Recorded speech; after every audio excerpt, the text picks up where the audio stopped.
मालिक बनने का हक हासिल नहीं था। औरतों को कोई विरासत नहीं मिलती थी, सिर्फ मर्दों को वारिस बनने का हक हासिल था। इस्लाम ने मर्दों की तरह औरतों को भी हक मिल्कियत अता किया। वो न सिर्फ खुद कमा सकती हैं बल्कि विरासत के तहत हासिल होने वाली अमलाक की भी मालिक बन सकती हैं। विरासत के हवाले से अल्लाह ताला ने कुरान मजीद में जो अहकामात बताए उसके तहत अल्लाह ताला ने औलाद की विरासत का बराबर हिस्सा है, और अगर सिर्फ लड़कियां हैं जो 2 या 2 से ज्यादा हों तो इस तरके का 2/3 हिस्सा उनके लिए है, और अगर वो अकेली हों तो उनके लिए आधा हिस्सा है।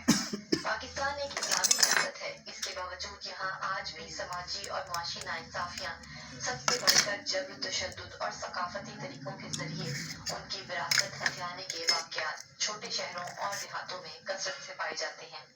जहेज को विरासत का मुतबादिल समझना, कुरान से शादी करना या हक बख्शवाने के जरिए शादी से रोकना और विरासत का अहल ना समझना, बहन की किफालत